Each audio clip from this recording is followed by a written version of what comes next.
What's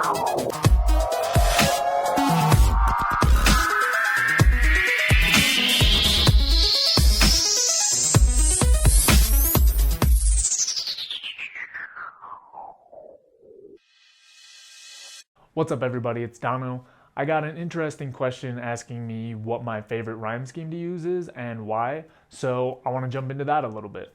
This is under the premise that you already understand how rhyme schemes work. If you don't know what a rhyme scheme is, you're going to want to watch some of my other videos kind of explaining how they work. To be clear, this is not the rhyme scheme that you should use, it's just one that I happen to use fairly frequently. On top of that, I'm going to be using the term rhyme scheme kind of loosely, and you'll see why in a minute. So the rhyme scheme I use most closely looks a little bit like this.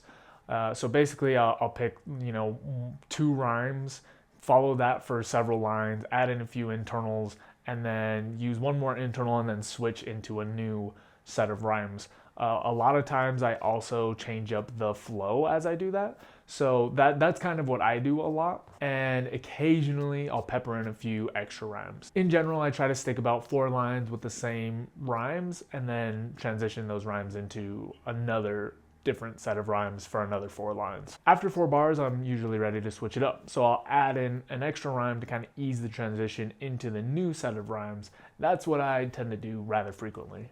Now, the reason I said I'm going to use rhyme scheme kind of loosely is because you'll notice when I actually have a verse, I tend to use a lot of multi-syllable rhymes. So the way that it all builds together, it's not exactly in terms of individual words. I also usually throw in a lot of internals. So depending on how you break down what constitutes a rhyme, which there's some flexibility in rhyme schemes to do that, you may map it out a little bit differently. So if you understand multis a little bit, you'll understand you can rhyme longer words with several shorter words. So I generally stick to 2 to 3 words and try to keep rhyming those, but depending on how long the original set of words are, it might be 3 words in the first line and then it has to be 5 in the next one to rhyme because they're smaller words with less syllables. So there's a lot of variability. Let me give you an actual example and then we can talk about it a little more. Y'all suck, and while you stay in the middle, I hit the top. Like we was playing padiddle, I keep it simple. Cause if I try making a riddle, your brains will be whittled down to empty gazes and spittle. Your minds are blatantly little. So now I'm here to educate, make moves I never wait. This year I've been too late.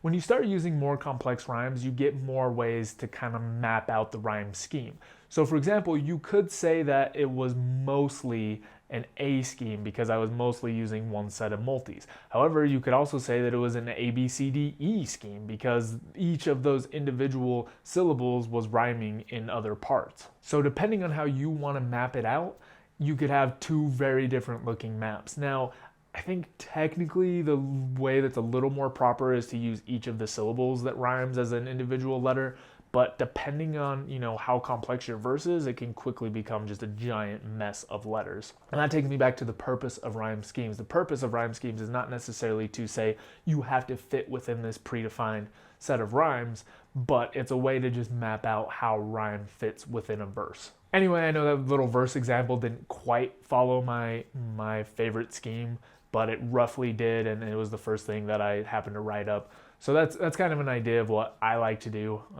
Mainly focus on those multi-chains, build in some internals, then use one extra rhyme to transition to the next set of multis. That's all I've got for this video. As always, feel free to leave your comments down in the box below. If you have any questions, I'm happy to answer those. Beyond that, I've got a website you can check out, rapbetter.com, and keep practicing. See ya. Don't forget to subscribe so you can stay up to date on the videos, and if you have any questions, comments, or topics you want me to cover, leave them down in the box below and I'll get to them as soon as possible. See you next time.